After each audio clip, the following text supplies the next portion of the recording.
We're going to take what we know about equilibrium and we're going to apply it to calculations in equilibrium concentrations and in the equilibrium constant. We know that the reaction quotient, Q, is equal to the equilibrium constant, K, at equilibrium. Knowing that, we can calculate Q at any point in the reaction and notice if we need to react more to the right to form products or more to the left to form reactants in order to establish that equilibrium. So now we're going to take that information and apply it stoichiometrically. If we look at the ammonia decomposition located right here in the center of your screen, you can see that for 2 moles of ammonia molecules that decompose, we have 1 mole of nitrogen gas and 3 moles of hydrogen gas. Using that information, we can adjust this equilibrium by relative amounts in order to establish that equilibrium. So if we say in a closed system, and it's a good assumption that if we have an equilibrium, it is a closed system, but if we say in a closed system that the concentration of the nitrogen gas is going to increase by 0.11 molar, and this part may or may not be given in a problem, but we're going to work everything stepwise. If this nitrogen concentration changes 0.11 molar, then that means the hydrogen gas concentration must be changing 3 times that amount, because that is the stoichiometric ratio. So the change in hydrogen gas is going to be 3 times the change in nitrogen gas because there's a 1:3 ratio here. So the change in hydrogen gas would then be 0.33 molar, 3 times 0.11. Now both of those would be produced because it's ammonia that's decomposing.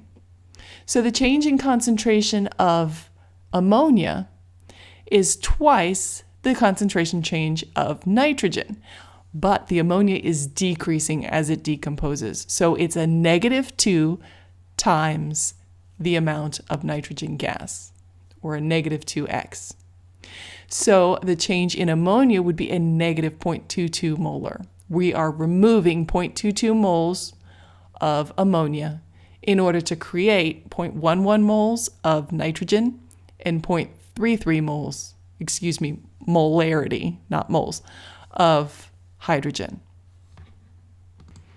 Now the signs on each side of the arrow. So the sign on the product side is all positive in this case, and the sign on the reactant side is negative because we are taking some of that reactant and moving it over to product. So we are removing ammonia in order to create nitrogen and hydrogen. Now is when we're going to start using algebra. So we're going to call the increase in concentration of nitrogen gas X. And if we call nitrogen gas X, then hydrogen gas is going to be 3x, stoichiometric coefficient times X.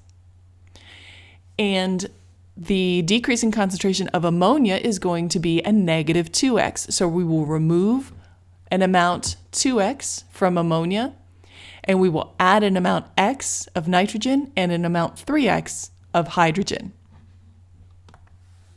So let's show this with some chemical equations. If we have one, and this is actually difficult for me to see, so I'm going to draw these lines to separate them. Hopefully that won't make it extra confusing for you all. So if we have the changing concentration of this compound here, C2H2, this is acetylene. You don't have to know that for working with this problem. But if C2H2 is X, then this is going to be 2x. And this compound will also change by a value x. Now I'm using the stoichiometric coefficients in front of each of my chemical compounds and applying an x. Now remember, the lack of a number is a 1, not a 0. Since x is defined on the reactant side and it is positive, we need a negative on the other side, on the product side.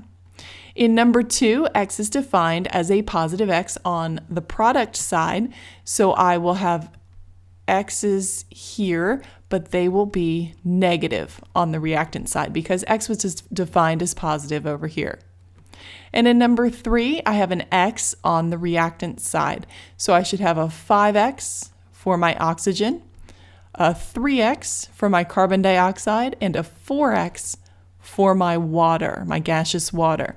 Now the product side should be negative because I have defined a positive X on the reactant side.